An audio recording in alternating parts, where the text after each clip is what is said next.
السلام علیکم ورحمۃ اللہ تعالی وبرکاتہ۔ الحمد للہ الذی جعل اولیاءه ائمة یهدون وهم مهتدون، وقال تعالی فی شأنهم لا خوف علیہم ولا هم یحزنون، والصلاة والسلام علی من انکشف علیہ سر ما کان وما یکون، وبشر به الأنبياء وصدق به المرسلون، وعلى آله وأصحابه الذين جاهدوا في الله حق جهاده وهم مخلصون، وعلى الغوث الأعظم وحزبه الذين تواصوا بالحق وهم به يعملون، وفي ذلك فليتنافس المتنافسون. أما بعد، فأعوذ بالله من الشيطان الرجيم. بسم الله الرحمن الرحيم. ألا إن أولياء الله لا خوف عليهم ولا هم يحزنون الذين آمنوا وكانوا يتقون. صدق الله مولانا العظيم، وصدق رسوله النبي الأمين الرسول الكريم، ونحن على ذلك لمن الشاهدين والشاكرين والذاكرين والحامدين والحمد لله رب العالمين. ایک مرتبہ درود پاک پڑھ لیجیے. اللهم صل على سيدنا ومولانا محمد العظيم وسلم وآلہ الکرام وصحبہ الکریم وبارک وسلم. صلاۃ و سلام علیک یا رسول اللہ صلی اللہ تعالی علیہ وسلم. عزیزان ملت اسلامیہ، یہ 11ویں شریف کا مہینہ ہے. اس مہینے کو غوث پاک رضی اللہ تعالی عنہ سے ایک خاص نسبت حاصل ہے.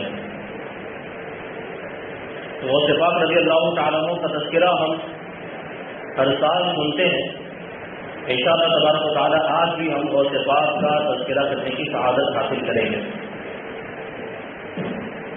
غوث پاک رضی اللہ تعالیٰ عنہ کو اللہ تبارک و تعالیٰ نے بہت ہی بلند و بالا مقام و مرتبہ عطا فرمایا.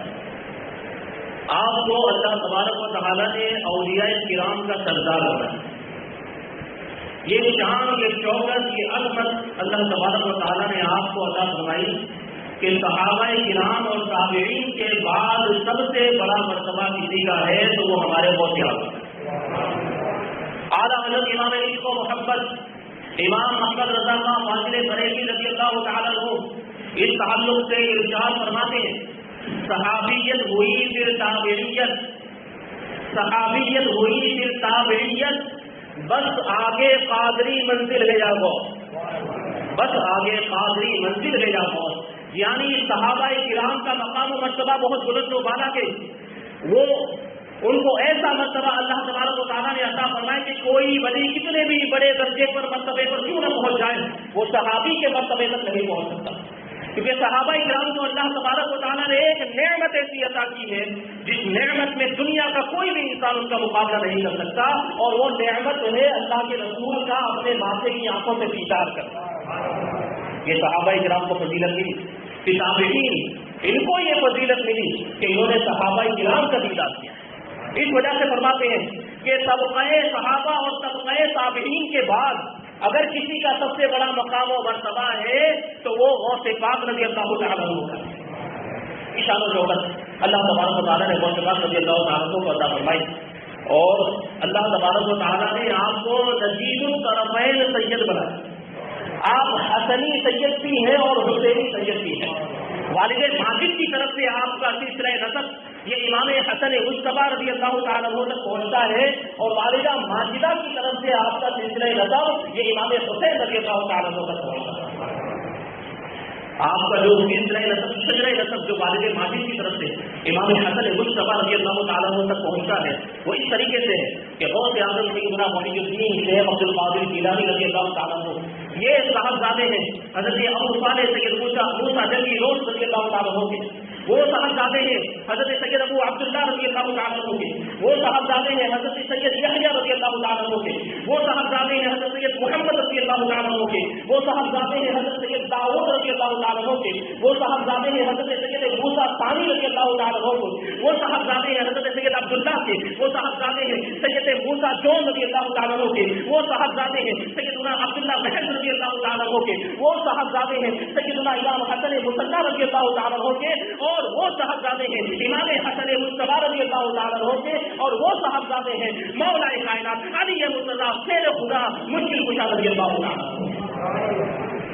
اس طریقے سے غوث پاک رضی اللہ تعالیٰ عنہ کا سلسلہ نسب مولا کائنات تک پہنچتا ہے، اور یہ شان اور یہ خاندانی برکتیں اور خاندانی عظمتیں، ایسا عظیم خاندان آپ کو اللہ تبارک و تعالیٰ نے عطا فرمایا۔ ایسے خاندان میں غوث پاک رضی اللہ تعالیٰ عنہ پیدا ہوئے۔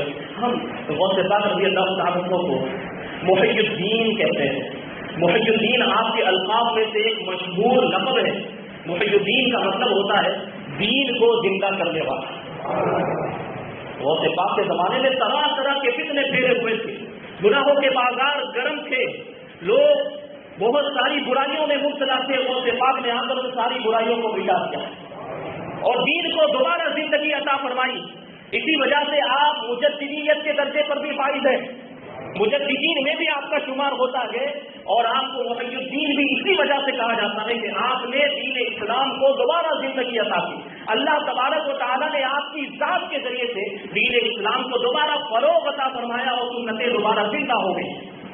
ایک مرتبہ غوث پاک رضی اللہ تعالیٰ نے خود ارشاد فرمایا کہ میں بغداد شہر سے باہر گیا، جب میں واپس آیا تو جب میں شہر کے قریب پہنچا تو میں نے ایک شخص کو دیکھا، انتہائی ضعیف اور نادوا، بہت کمزور، بالکل دبلا پتلا اور بہت ہی کمزور، چل پھر بھی نہیں سکتا تھا، سڑک کے کنارے پر پڑا ہوا تھا۔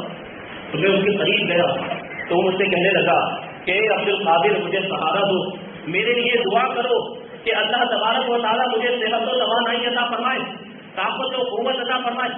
غوث پاک رضی اللہ تعالیٰ عنہ نے کچھ قرآنی آیتیں پڑھی اور اس کے اوپر دم کر دیا، وہ صحیح و سالم، تندرست و توانا اور طاقتور ہو گیا، فوراً کھڑا ہو گیا اور غوث پاک رضی اللہ تعالیٰ عنہ سے کہنے لگا کیا تم جانتے ہو کہ میں کون ہوں؟ غوث پاک رضی اللہ تعالیٰ عنہ نے ارشاد فرمایا نہیں، میں نہیں جانتا کہ تم کون ہو، اس سے پہلے ہماری کبھی ملاقات نہیں ہوئی۔ تو وہ کہتا ہے کہ آپ مجھے اچھی طرح جانتے ہیں، آپ مجھے بہت اچھی طریقے سے جانتے اور پہچانتے ہیں۔ غوث پاک کو تعجب ہوا کہ اس سے پہلے میری کبھی اس سے ملاقات نہیں ہوئی، کہہ رہا ہے کہ آپ مجھے اچھی طرح جانتے پہچانتے ہیں۔ غوث پاک نے دوبارہ پوچھا کہ بھائی اپنی پہچان بتاؤ، تو وہ کہنے لگا جو نہیں تو ناتواں شخص تھا، غوث پاک کی دعا سے جو طاقتور ہو گیا تھا، وہ شخص کہنے لگا کہ میں دین اسلام ہوں اور اللہ تبارک و تعالیٰ نے اے عبد القادر تمہاری برکت سے مجھے دوبارہ زندگی عطا فرمائی، اس لیے اے عبد القادر تم محی الدین ہو، دین کو زندہ کرنے والے۔ غوث پاک رضی اللہ تعالیٰ عنہ کہتے ہیں کہ وہاں سے واپس ہوا، اب یہ ہمارے درمیان کی بات، اس شخص نے جو اللہ کی طرف سے آیا تھا مجسم شکل میں، اسلام مجسم شکل میں بن کے آیا تھا خدا کی قدرت سے، یہ ہمارے درمیان گفتگو ہوئی تھی، اس نے محی الدین کا لقب مجھے دیا تھا کہ تم دین کو زندہ کرنے والے۔ لیکن جب میں جامع مسجد کے قریب نماز پڑھنے کے لیے جا رہا تھا، جامع مسجد کی طرف، فجر کی نماز کا وقت تھا، اچانک ایک شخص وہاں سے دوڑتا ہوا گزرا اور وہ کہتا ہوا گیا یا سیدی محی الدین، اے ہمارے سردار جو دین کو زندہ کرنے والے۔ کسی کو ہمارے دونوں کے سوا معلوم نہیں تھا، لیکن ایک شخص جو شاید رجال الغیب میں سے تھا وہ یہ کہتا ہوا گزرا یا سیدی محی الدین۔ مجھے تعجب ہوا، میں نماز پڑھانے کے لیے مسجد میں چلا گیا، نماز میں نے پڑھائی، جیسے ہی نماز سے فارغ ہوا، جیسے ہی میں نے سلام پھیرا، جتنے بھی مختلف تھے سب مجھے محی الدین کہہ کر پکارنے لگے۔ یعنی ان لوگوں کے دلوں میں اللہ تبارک و تعالیٰ کی طرف سے یہ بات ڈالی گئی کہ غوث پاک کو آج محی الدین کا لقب عطا کیا گیا ہے، اس لیے انہیں محی الدین کہہ کر پکارا ہے۔ یہ شان ہے غوث پاک رضی اللہ تعالیٰ عنہ کی۔ اسی طریقے سے آپ کو ہم غوث اعظم رضی اللہ تعالیٰ عنہ کے لقب سے یاد کرتے ہیں۔ غوث کا مطلب ہوتا ہے کہ ایک بزرگی کا، ولایت کا ایک درجہ ہے، اور غوث کا لغوی معنی ڈکشنری کے اعتبار سے اس کا مطلب ہوتا ہے فریاد کو پہنچنے والا، حاجت مندوں کی، غریبوں کی، بے بسوں کی مدد کرنے والا۔ تو چونکہ ہمارے غوث پاک رضی اللہ تعالیٰ عنہ بے بسوں کے، حاجت مندوں کے، ضرورت مندوں کے، غریبوں کے مددگار ہیں، اس لیے ہم انہیں غوث اعظم رضی اللہ تعالیٰ عنہ کے کر پکارتے ہیں۔ کہیے سبحان اللہ۔ یہ شان غوث پاک رضی اللہ تعالیٰ عنہ کو اللہ تبارک و تعالیٰ کی بارگاہ سے ملی۔ اب آپ غور کریں کہ غوث اعظم کا لقب غوث پاک رضی اللہ تعالیٰ عنہ کو کیسے ملا؟ غوث پاک کو غوث اعظم کا لقب اللہ تبارک و تعالیٰ کی بارگاہ سے ملا، خود اللہ تبارک و تعالیٰ نے یہ لقب غوث پاک کو عطا فرمایا۔ اور رجال الغیب جو مردان خدا ہوتے ہیں ان کے سامنے غوث پاک کا یہ لقب ظاہر کیا گیا کہ عبد القادر کو آج ایک اور لقب عطا کیا جاتا ہے اور وہ لقب ہے غوث اعظم کا لقب. غوث پاک رضی اللہ تعالیٰ عنہ کہتے ہیں کہ یہ لقب اتنا مشہور ہو گیا، راوی بیان کرتے ہیں کہ غوث پاک کو اسی نام سے پکارا جانے لگ گیا، اسی لقب سے پکارا جانے لگ گیا، یہاں تک کہ لوگ اصلی نام عبد القادر کو بھول گئے. غوث پاک رضی اللہ تعالیٰ عنہ کی عادت تھی کہ آپ جب بھی نماز پڑھنے کے لیے مسجد میں جاتے تو راستے میں ہر چھوٹے بڑے کو سلام کرتے تھے. یہ آپ کی عاجزی اور انکساری کی عادت. چھوٹے بچوں کو بھی سلام کرتے تھے، بڑوں کو بھی، بوڑھوں کو بھی، سب کو سلام کرتے تھے. تو آپ جب مسجد میں نماز پڑھنے کے لیے جاتے تھے تو راستے میں ایک دکاندار کی دکان پڑتی تھی، ایک تاجر کی دکان پڑتی تھی، آپ اسے بھی روزانہ سلام کیا کرتے تھے. اب غوث پاک کی شان و شوکت آپ کے روزوں دبدبے کا عادت کہ جیسے ہی غوث پاک اس کو روزانہ سلام کرتے وہ اپنی دکان سے فوراً اتر آتا اور اترنے کے بعد غوث پاک کی بارگاہ میں حاضر ہو کر آپ کے سلام کا جواب دیتا تھا اور روزانہ کہتا تھا یا سیدی وعلیکم السلام، اے میرے سردار آپ پر بھی سلام، اور بڑی نیاز مندی کے ساتھ آپ کے ہاتھ کو چوما کرتا تھا اور آپ سے مصافحہ کر لیا کرتا تھا. اور پھر روزانہ آپ کے پیچھے پیچھے وہ بھی مسجد میں جا کر آپ کی ابتدا میں نماز ادا کیا کرتا تھا. یہ دکاندار تھا. اب ایک دن جس دن غوث پاک کو یہ لقب ادا ہوا غوث اعظم کا، اس دن بھی غوث پاک اسی طریقے سے نماز ادا کرنے کے لیے مسجد میں جا رہے تھے اور اس دکاندار کو آپ نے سلام کیا. تو آج اس کے جواب کا انداز الگ تھا. پہلے وہ کہا کرتا تھا یا سیدی وعلیکم السلام، لیکن آج کہنے لگا یا غوث اعظم وعلیکم السلام، اے غوث اعظم آپ پر بھی سلامتی ہو. اب غوث پاک کو تعجب ہوا کہ یہ لقب اللہ تبارک و تعالیٰ نے مجھے عطا کیا ہے، لیکن یہ صرف اللہ تبارک و تعالیٰ اور رجال الغیب اور مردان خدا جو اولیاء کرام ہوتے ہیں وہی جانتے ہیں. اس کو کیسے، اس دکاندار کو کیسے پتہ چل گیا؟ تو آپ نے اس سے پوچھا کہ تمہیں اس کے بارے میں یہ سے معلومات ہوئی کہ تم نے یہ لقب، اس لقب کے ذریعے سے مجھے پکارا؟ تو وہ دکاندار کہنے لگا کہ مجھے اللہ کی طرف سے حکم ہوا ہے کہ میں آپ کو غوث اعظم کہہ کر پکارا. اب غوث پاک کہتے ہیں کہ یہ لقب، اس کا معاملہ ایسا ہے کہ خدا اور مردان خدا رجال الغیب کے علاوہ کوئی نہیں جانتا. ضرور تم کوئی ایسا وظیفہ کرتے ہو جس کی برکت سے تمہیں یہ غوث پاک، یہ غوث اعظم کا جو لقب مجھے دیا گیا اس پر مطلع کیا گیا ہے.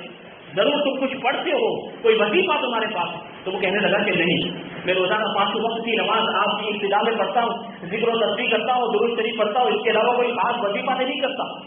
تو غوث پاک رضی اللہ تعالیٰ نے کہا نہیں، کوئی تو بات ہو. وہ تھوڑی دیر تک خاموش رہا، سوچتا رہا، پھر کہنے لگا کہ میں تجارت کرتا ہوں، میں کاروبار کرتا ہوں، اور اس کاروبار میں کبھی کسی کو میں دھوکہ نہیں دیتا، اور کبھی کوئی چیز کم ہو جانے کی وجہ سے مہنگی ہو جاتی ہے تو لوگوں کی مجبوریوں کا فائدہ اٹھانے کے لیے میں اس کی قیمت کو نہیں بڑھاتا، بلکہ جو اس کی مناسب قیمت ہوتی ہے وہی قیمت لگاتا ہوں. اور ترازو کے ذریعے جب میں تولتا ہوں تو بڑے انصاف کے ساتھ تولتا ہوں، یہاں تک کہ کسی کا ایک دانہ بھی میرے ذمے میں باقی نہیں ہے. غوث پاک ارشاد فرماتے ہیں کہ یہی وہ امانت داری ہے، یہی وہ دیانت داری ہے جس کی وجہ سے اللہ تبارک و تعالیٰ نے اتنی بڑی امانت، یعنی یہ جو لقب مجھے دیا گیا ہے یہ تمہیں سکھایا گیا. اور حقیقت تو یہ تھی کہ وہ غوث پاک کے پیچھے نماز پڑھا کرتا تھا.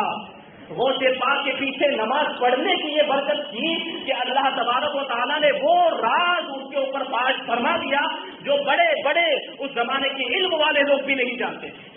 یہ شان ہے غوث پاک رضی اللہ تعالیٰ کی. اس طریقے سے غوث اعظم کا لقب غوث پاک رضی اللہ تعالیٰ کو ملا. روایتوں میں آیا ہے کہ غوث پاک رضی اللہ تعالیٰ کو انتہائی سین کی لباس پہنا کرتے ہیں. امام اعظم کا بھی یہی طریقہ تھا. امام اعظم ابو حنیفہ رضی اللہ تعالیٰ کو بھی بڑا قیمتی لباس پہنا کرتے ہیں. جب آپ سے کوئی پوچھتا کہ آپ اتنا قیمتی لباس کیوں پہنتے ہیں تو آپ ارشاد فرماتے کہ اللہ تبارک و تعالیٰ کا ارشاد ہے کہ وَأَمَّا بِنِعْمَتِ رَبِّكَ فَحَدِّثْ، اپنے رب کی نعمتوں کا چرچا کیا کرو. تو اللہ نے جو مجھے نعمتیں عطا کی ہیں میں اس کے چرچے کے طور پر، اس کے ذکر کے طور پر یہ قیمتی لباس پہنا کرتا ہوں. ایک خادم ایک مرتبہ شیخ ابو الفضل جو بغداد کا ایک تاجر تھا جو کپڑے بیچا کرتا تھا، اس کے بعد ایک شخص آیا اور کہنے لگا کہ مجھے ایک ایسا کپڑا دو جس کا ہر گز 1 دینار کے بدلے ہو، جس کی ہر گز کی قیمت 1 اشرفی یعنی 1 دینار ہو. تو وہ شخص کہنے لگا کسی کے میرے پاس ایسا کپڑا ہے تو نہیں، لیکن تم کون ہو، کہاں سے آئے ہو، اتنا قیمتی لباس کون شخص پہنتا؟ یہ تو بادشاہوں کی شان ہے، بڑے بڑے خلیفہ اس طرح کے کپڑے پہنتے ہیں کہ جس کے 1 گز کی قیمت 1 دینار ہو. تو وہ کہنے لگا کہ میں غوث پاک کا خادم ہوں اور غوث پاک نے مجھے ایسا کپڑا خریدنے کے لیے بھیجا ہے جس کے 1 گز